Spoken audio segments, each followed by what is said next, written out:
welcome to the kitchen. I'm so happy that you are here with me.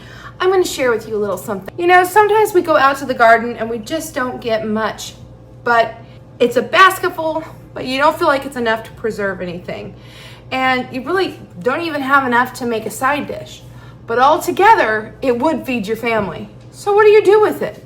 Well, let me show you a new to us recipe that I kind of came up with a little bit of this and a little bit of that in the garden, and we found out that we absolutely loved it. So the family has asked that I make it again, and I thought I'd bring all of you along too. Hey there, if you're new, my name's Angela. I am the Inquisitive Farm Wife, and you never know what I'm going to be up to. Today, I'm throwing together supper. That's right, come along with me as we put together a garden vegetable side dish that your family will love just as much as mine. Okra is one of those things where when it gets kind of long, it can get pretty woody, and it's not good for preserving, and it's really not even good for frying. But I found when you saute it with other vegetables, it makes for an amazing thickener. Kind of like you would you could add it to a goulash. Oh, my husband would say absolutely not, but a gumbo and soups and things like that. So that's what we're gonna do today with my one single juicy tomato. It will thicken up and make almost like a sauce. You guys, you've got to try this. So the first thing I want to do is turn on my stove. About a medium heat. We're gonna need to add some fat to the pan. We save our bacon grease around here, so I'm gonna get a hearty spoonful of that. Did you know that somebody got smart enough to sell this stuff? And they call it Bacon Up, and you can buy it in the store. Folks, I'm telling you, save your old pickle jars, save your bacon fat, you can filter it with a coffee filter, and you can have the same thing at no cost. So here we go, in with that. Put it off to the side, we might need more. Then I'm gonna start chopping on my veggies. I've got an onion here that has kind of seen better days. It desperately needs used, so I'm gonna trim on it and pull off anything that is no good to me. Any little imperfections are gonna go bye-bye. You've seen me do it before. I like to cut it in half and just chop it in whatever size pieces you want. But I kind of like bigger pieces for this particular recipe. So we can get some chunks of that in here.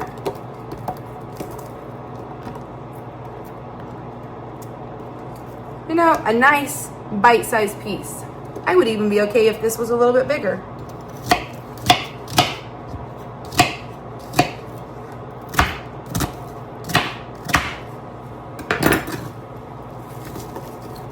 So in the onions will go, get those sweating, and hopefully they will caramelize a bit. The next thing I have are a couple of zucchini. I do the same thing. Cut off the end. I get this skinny part, I might leave those. I'll probably cut those in half.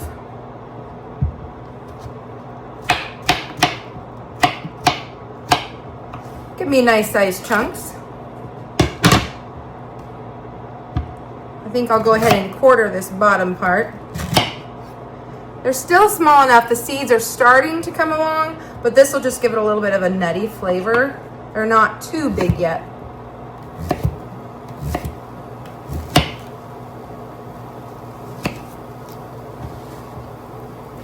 These will let off a lot of moisture also.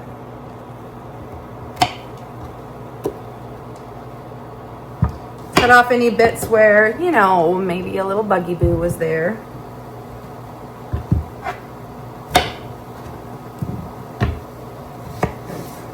Again, see the seeds in this one are even better. It's nice and soft. And I'm going to quarter this whole thing. And I'm not being perfect in any way on my sizes. They do not have to be uniform because you'll get different textures with the different sizes. And I'm really happy when I do it like that, actually. So in all that goes.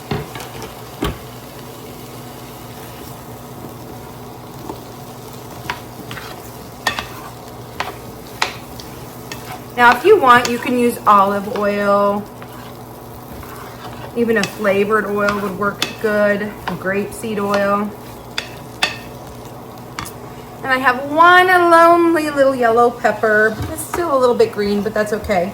And we're gonna cut it up. It did get a little damaged. It got sun scalded. And so we'll just cut those parts out.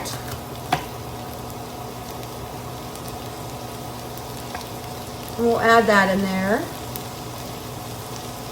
Typically, I like my peppers in pretty good sized pieces, but because we only have one small pepper, I'm gonna make them a little bit smaller, bite-sized pieces so everybody can have some.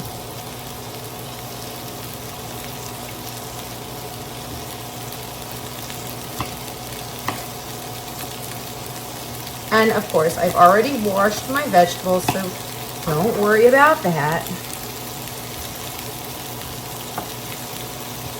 And then this little guy right here, he's actually a Hungarian wax pepper that got left on the vine because it was so small. Look, there's not even any seeds in that part of it. It's so tiny.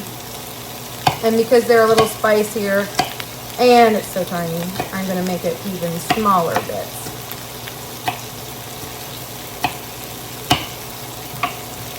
And we'll go ahead and add those in.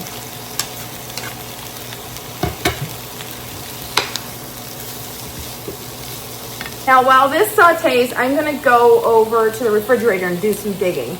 I'm gonna look for maybe some Parmesan or some Italian cheeses like mozzarella or something. And then we'll see what we have, and that's what we'll add. Now, while this is sautéing, we can go ahead and start working over our okra. You don't want to have these be too big of pieces, especially if they might possibly be woody. You want them to cook and soften.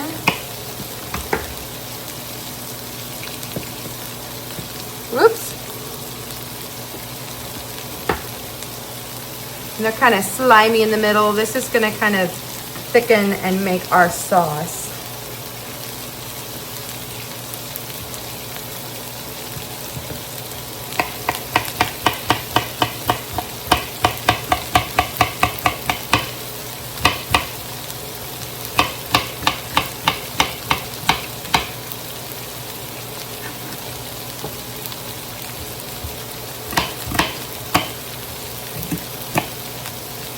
This one is just too hard.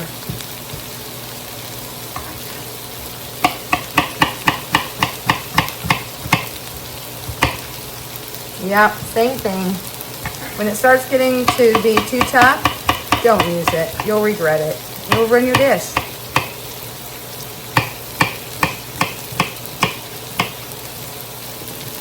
Look how fat this guy is. Oh, but he is tough and hard. Nope. So that's how much okra we have.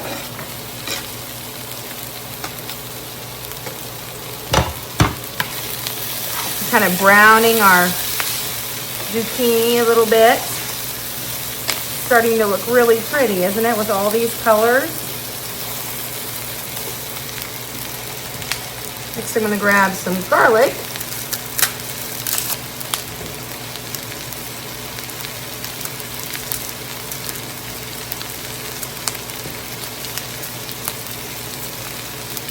An interesting head of garlic. I have all these tiny little cloves. Works great to use this. Leave the skins on and everything.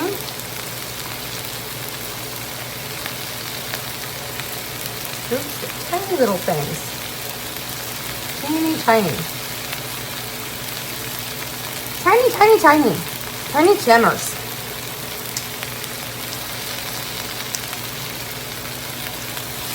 So I don't want this to go directly on the heat just yet, but it can go ahead and go in the pan. Careful, I see one of those has snuck through. Just add that other bit on top. Squeeze it on in there.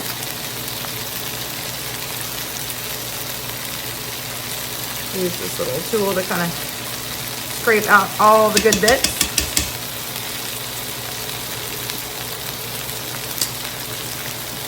All the skins are left behind.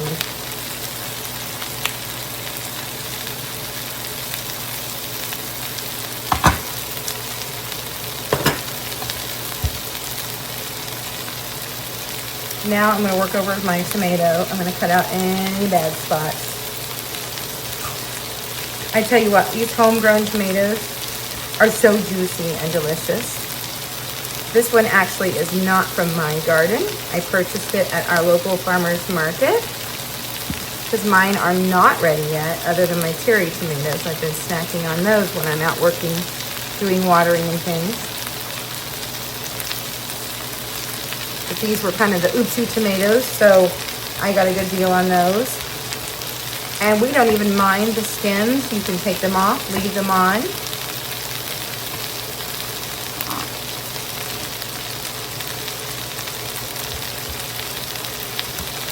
And now I want to just kind of make them into good-sized chunks because they will fall apart and they will make a mess.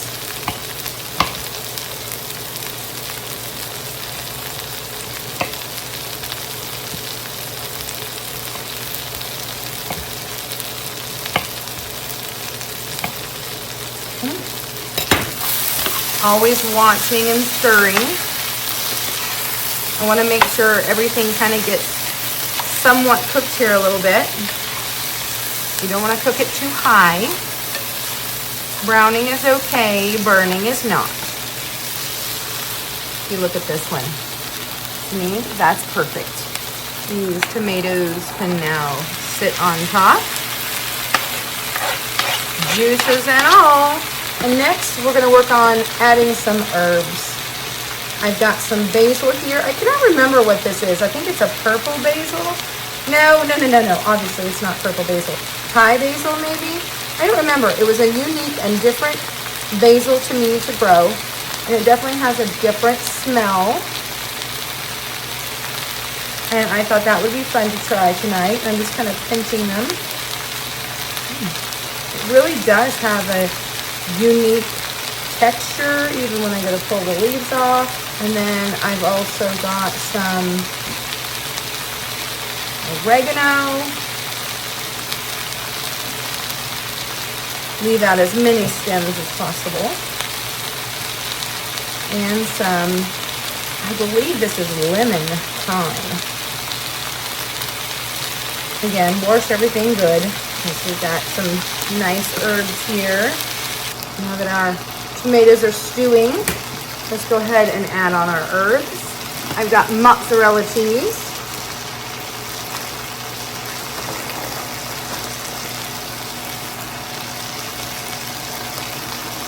I'm going to put a full cup in here probably.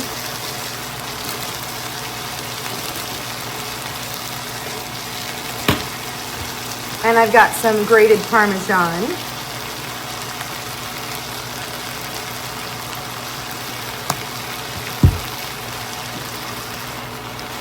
Mix this up a little bit. This will kind of thicken it also. I'm going to give those herbs just a quick blast of the heat. In less than 10 minutes, we have a beautiful side that could also become a main dish. Think about adding some hamburger, some sausage, some kielbasa, some chicken. This could make quite the meal. This is supper tonight. What do you think? So you're probably wondering, what is this thing? This is a jalapeno popper stuffed meatloaf. That's right. If you want to learn how to make that, stay tuned. On our next video, you can learn how. Let's give this a taste test.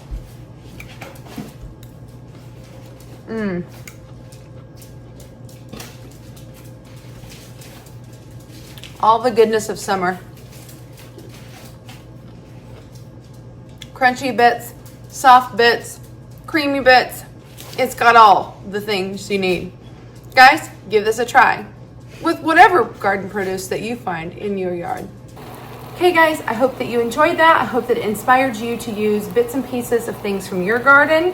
Next time, I might add eggplant. Bye for now guys, we'll see you next time. Hey, by the way, let me know in the comments below, what vegetables are you growing in your garden? What would you be adding? Ooh, how about green beans? I didn't get any this year. That would have been good too.